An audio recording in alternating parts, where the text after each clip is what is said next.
こんにちは。静かな車内が大好き、せいです。さて、静かな車内を実現するには様々な方法がありますが、その中でも必要な道具はハサミのみというとっても簡単で費用も安いのにしっかりとした効果が得られる方法3選を荷室の静音化、フロアの静音化、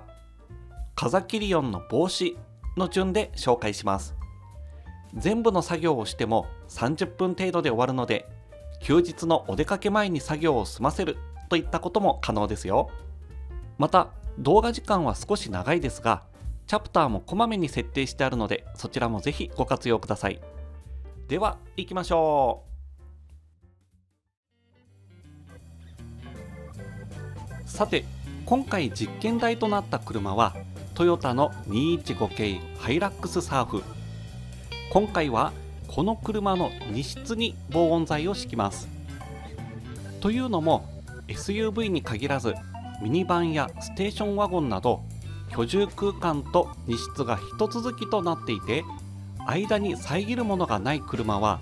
後輪で発生したロードノイズが車内に響きやすい傾向があります。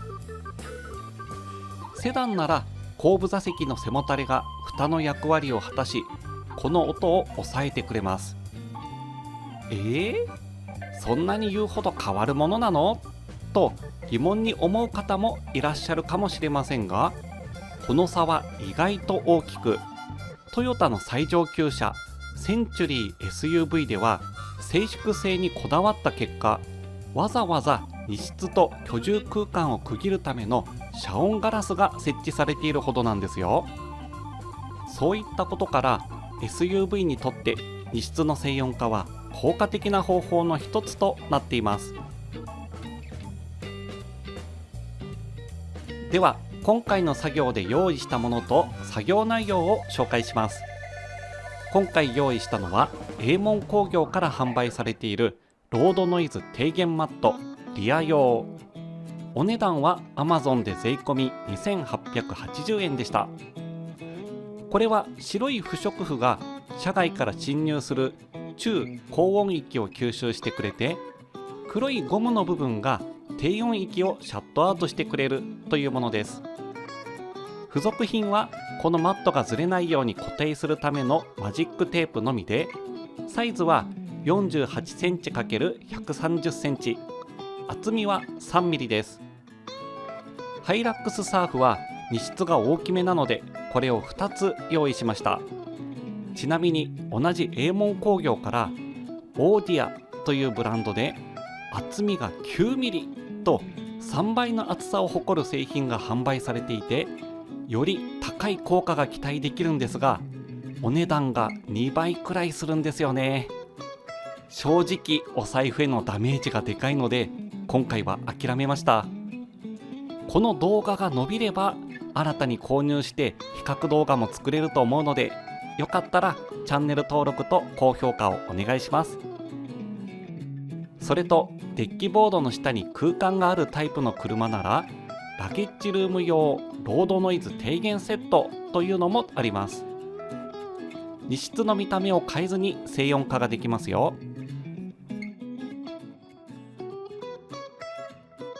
では実際の作業に移りましょう。荷室に置いてある荷物を一旦外に出したら、このシートを広げて荷室の床にあてがってみます。少しシートのサイズが大きくて横のタイヤハウスの盛り上がりにかかっていますね。この余分な部分をカットしてしまってもいいんですが、特に邪魔にもならないし、少しでも効果を高めたいと思いそのまま残すことにしました。ただ後部座席の背もたれと干渉している部分があるので、ここはカットしておきます。2枚目のシートもあてがってみると、奥行きに関してはちょうどぴったりといった感じですね。ただ両サイドがタイヤハウスにかかっているので、後でここに切れ目を入れて形を整えていきます。背もたれを一旦倒して干渉する部分をハサミでチョキチョキチョキと切っていきます。こんな感じですね。反対側も同様にカットします。そうしたら付属のマジックテープを4等分にしてそれぞれマットの四隅に貼っていきます。この時フロアのちょうど端っこの部分に来るように貼り付けると、マットの角の部分が浮き上がらずに綺麗に仕上がります。反対側も同じように作業すれば1枚目の作業は完了です。2枚目のシートも同じように床に敷き詰めたら、タイヤハウスに沿ってカットしました。この残った端っこの部分、このままでも何の問題もないんですが、なんかプラプラしてて気分的に嫌だなと思ったのでカットしておきました。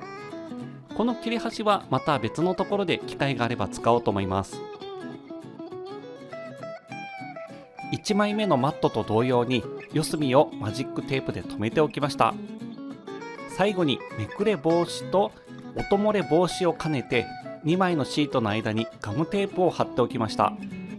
どの程度の効果があるかはわからないんですけど、念のためといったとこですね。作業はこれで完了です。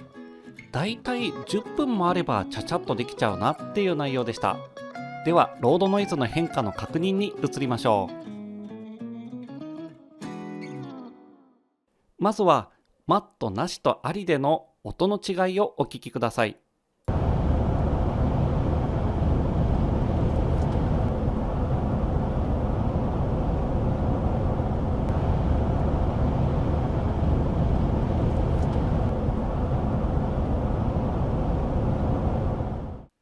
試しに荷室にもカメラを置いてみたところ、よりはっきりとした違いが感じられました。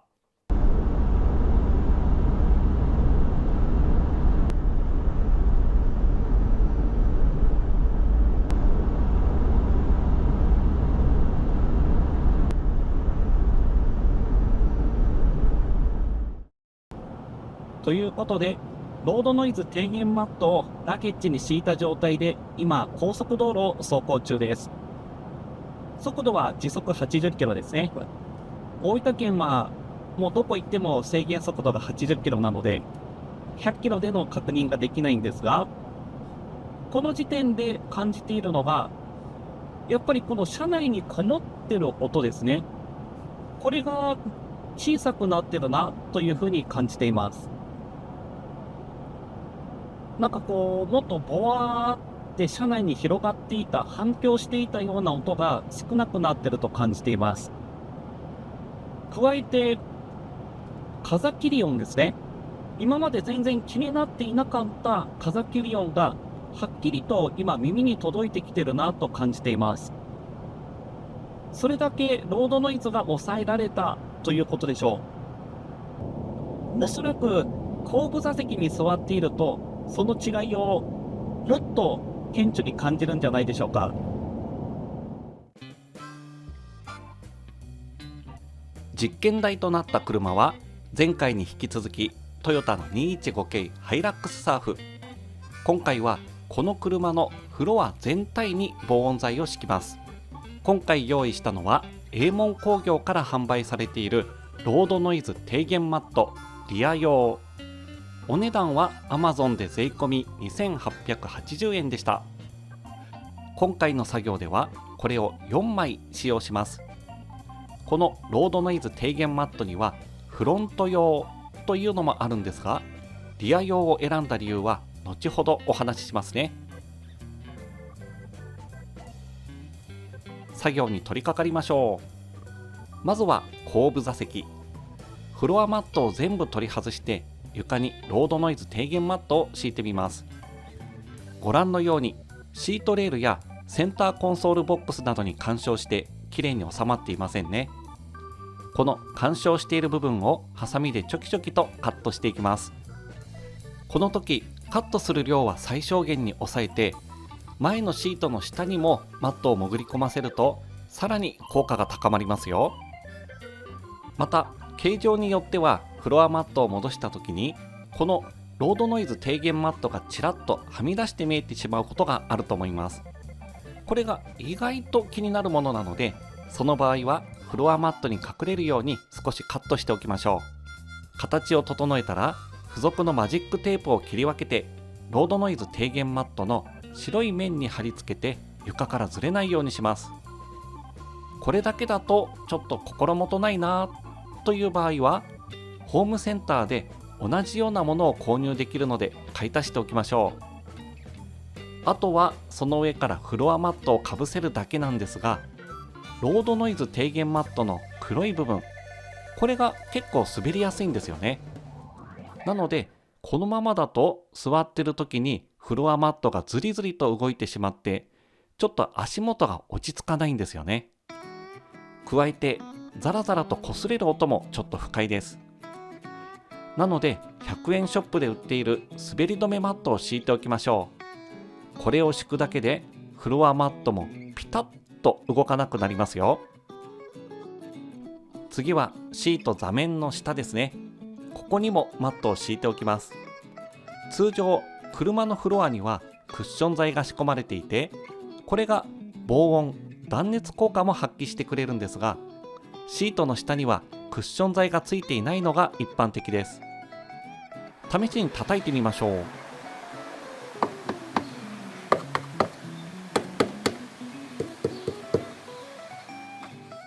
と、このようにコンコンと普通に硬い音がしますよね。なのでここにも敷いておくと効果がより一層高まりますよ。車種にもよるんですが、シートの座面を跳ね上げるタイプではなくても、ボルト1本か2本で止まってるだけで簡単に外せたり、あるいはクリップで止まってるだけなのでポコンと取り外せる車もあります。なのでぜひここも試してみてください。さっきと同様に金具などの干渉する部分をカットしておきます。シートを支えるために盛り上がっている部分もあるので、ここもカットしておきましょう。そうしないと座面がわずかに浮き上がって座り心地が悪くなりますからね。今回は指で少し折り曲げたところをハサミでカットして穴を開けましたが、カッターナイフでくり抜く方法もありですね。シートを戻してみると、側面と前面にマットの端がピラピラとはみ出しています。このままでも使用上は問題ないんですが、ちょっと見苦しいのではみ出さないようにカットしておきました。これでようやく後部座席側が完了です。ようやくとは言いましたが、これだけの作業でせいぜい10分程度ですね。それぐらい簡単にサクサクっと終わります。次は運転席と助手席の足元ですね。このロードノイズ低減マットにはフロント用という商品もあって、フロアマットに収まるサイズでカットしてあるので、これを使った方が楽なんですが、より高い効果を得るため、こちらの大きなリア用を使ってシートの真下にも潜り込ませるように敷きました。2枚のシートを別々に敷くよりも一続きで敷いた方が隙間ができないので、より高い効果が期待できます。この場所の作業は見やすい位置にカメラをセットするのが難しかったんですよね。そのため手元が見えにくいですが、シートレールや内装と干渉する部分をハサミでカットして調整しました。またフロントシートの真下には暖房用の風の吹き出し口がついている車が多いので、ここを塞がないように気をつけましょう。それと運転席のフロアにはフロアマットが動かないように固定するフックがついているので、これと干渉しないようにフック周辺を少し大きめにカットしておきました。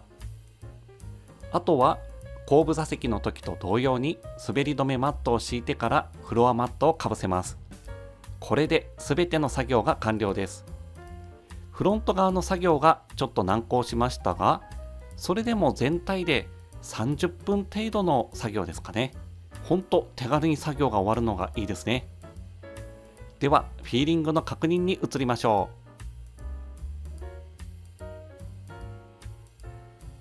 う。ではマットを敷く前と後の音の違いをお聞きください。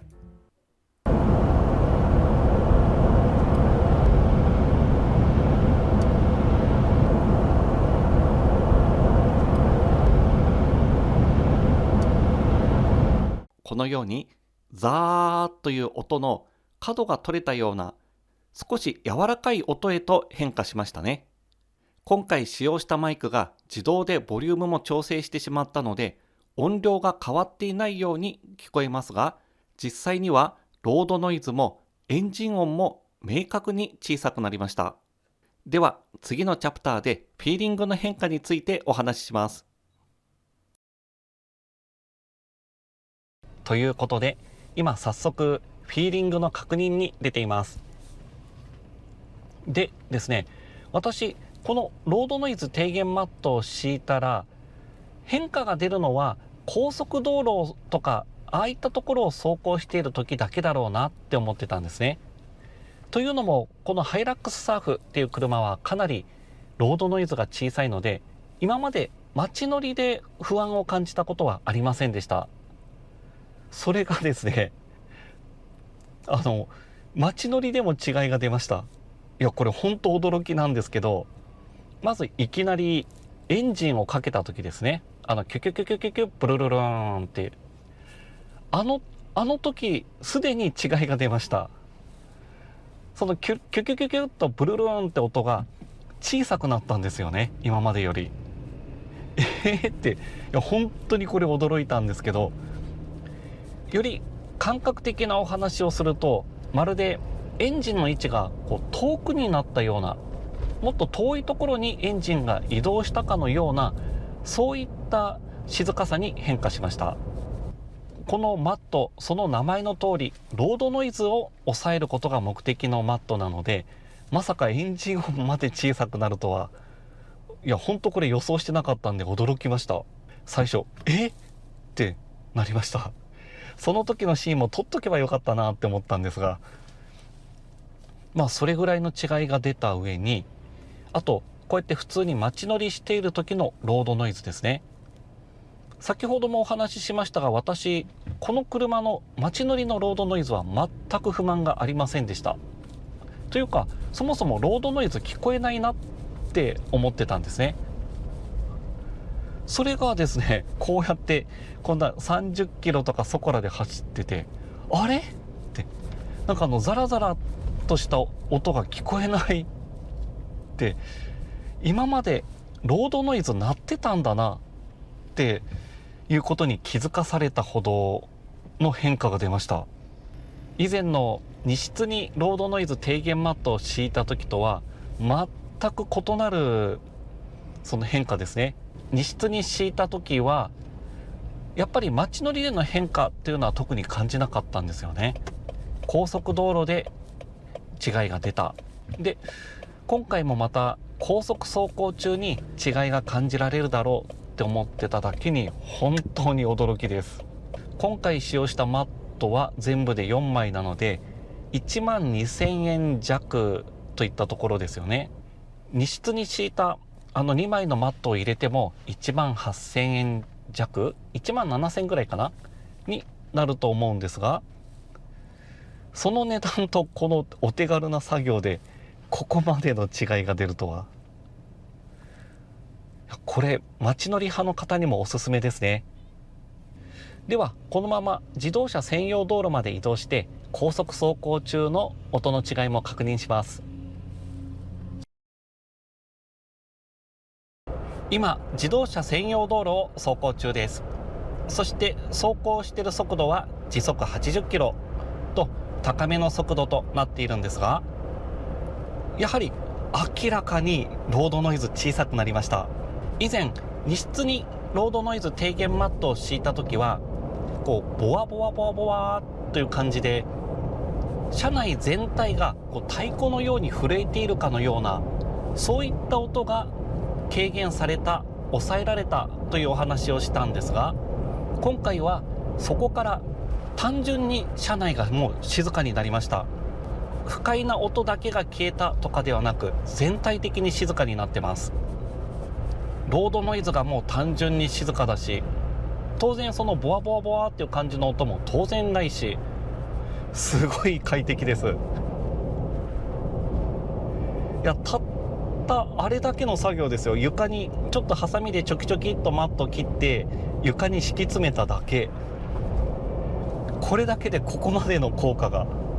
めちゃくちゃいいですね。さっき街乗り派の人にもおすすめって言いましたが、普通にこうやって高速走行をする機会の多い人にはなおのことおすすめですね。もう少ししたらアスファルトの目が粗いところを通ると思います。そこの違いも聞いてもらいましょ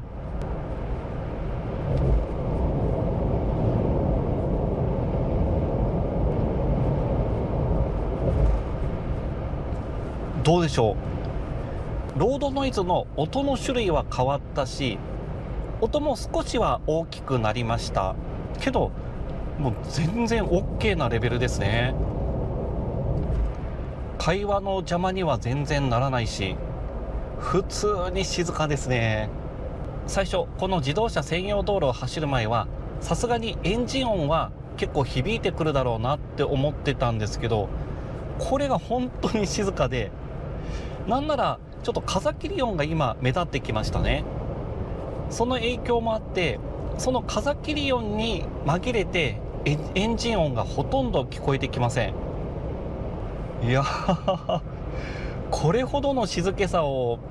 せいぜい30分かそこらの作業時間で手に入れられちゃうんですからね。全然休日を潰すことなく、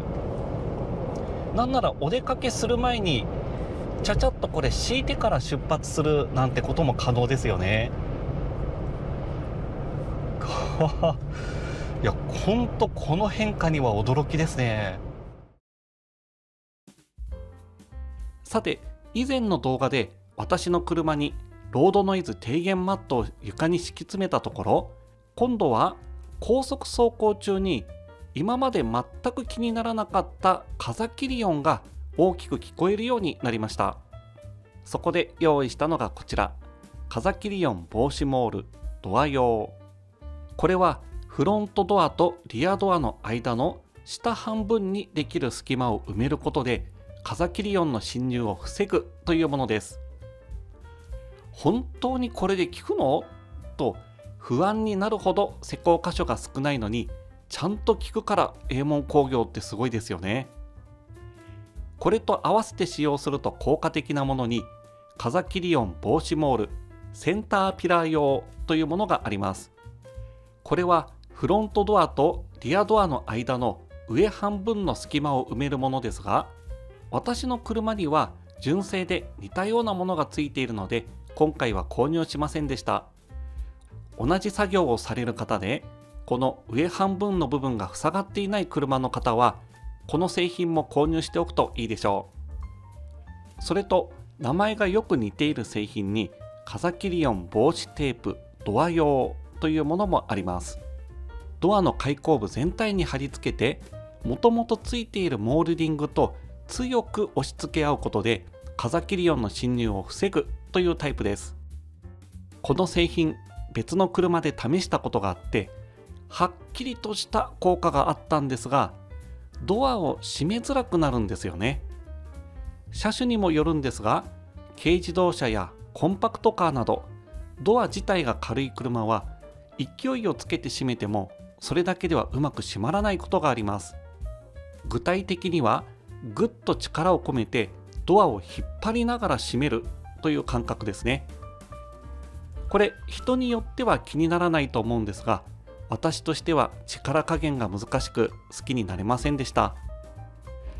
繰り返しになりますが効果ははっきりと出ます。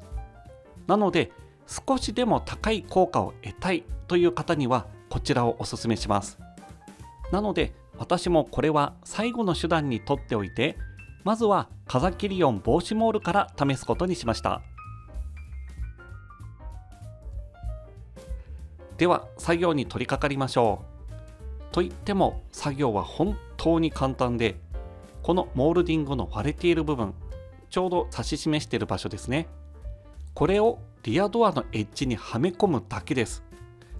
上から順番にはめ込んでいって余った分をハサミで切る。もうこれで完了です。反対側と合わせて本当に3分程度で作業が完了しました。ただ使っているうちにこのモールディングがだんだんとめくれ上がってきてはめ直すことが何度かありました。なので車によっては両面テープなどで固定しておくといいですね。ドアを閉めるとこんな具合に綺麗に隙間が埋まりました。見た目にもすっきりしてていいですね。では効果の確認に移りましょう。風切り音の変化を感じ取りやすくするため、一旦この風切り音防止モールを外した状態で自動車専用道路を走行して道の駅でまた付け直しました。その時からの映像をご覧いただきます。ではこれから自動車専用道路に入ります。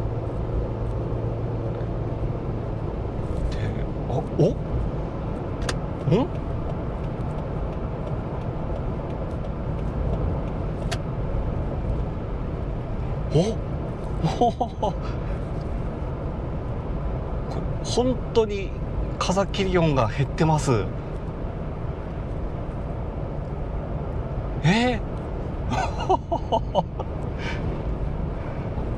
ドアにあれモールを貼っただけなのに、すごっ。もちろん風切り音完全に消えたわけじゃないですよ。まだ聞こえてきてますが、さっきまであんなに音してたのにってぐらいの風切り音がもっとビョボボボボボボボボボって入ってきてて、結構やかましいな感があったんですけど、今本当これ横から聞こえてきてた音っていうのが完全になくなってますね。完全にって言ったら誤解がありますかね。でも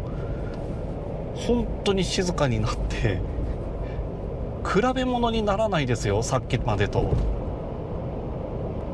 うわーすげえ。私が乗っているこのハイラックスサーフという車、もともとは全然風切り音気になってなかったんですよね。それが、ロードノイズ低減マット、こういったものをフロアに敷き詰めたところ、エンジン音とかロードノイズがかなり小さくなって、代わりに今度風切り音が聞こえるようになったんですよね。もともとが他の音に紛れて聞こえなかったほど小さなものだから、ここからさらに小さくするっていうのは難しいだろうなって思ってたんですよね。なのにこの効果すげえ。私以前このドア全体一周するようにぐるーっと貼る風切り音低減モールっていうのも使ったことがあるんですが、あれも確かに効果がありました。ちゃんと効果があったんですけど、こうドア閉める時が大変だったんですよね。結構強い力でギュッてこう閉めないと閉まらなくなっちゃって、要はそのモールがすごい押し返すからでしょうね。あれがちょっと嫌で結局外したんですが、まさかここのドアの一部に貼るだけでここまで違いが出るとは。いやー、これは予想外でしたね。つけてよかった。なんかつけてよかったっていうほど大変な作業じゃないんですけどね。左右合わせて本当に5分かそこらで終わる内容で、それでここまで効くんですからね。これおすすめです。お値段もかなりお手頃価格で、作業自体もお手軽、もう簡単にできてしまう。なのにこれだけのきちんとした効果が出るっていうのがすごいですね。英門工業なんでしょう、もっとこうお値段なりの効果のものしかないと私は思ってたんですよね。もっと本格的にしっかりと音を抑え込みたいんだったら、もっと高い料金何万円もとか、あるいは10万20万みたいな額を出して、でようやくなんとかなるっていうものだろうって思ってただけに、この変化には驚きですね。さて今回の動画は以上で終わりです。いかがでしたか？面白かったよとか役に立ったよという方は、よろしければ高評価とチャンネル登録をお願いします。ではまた次の動画でお会いしましょう。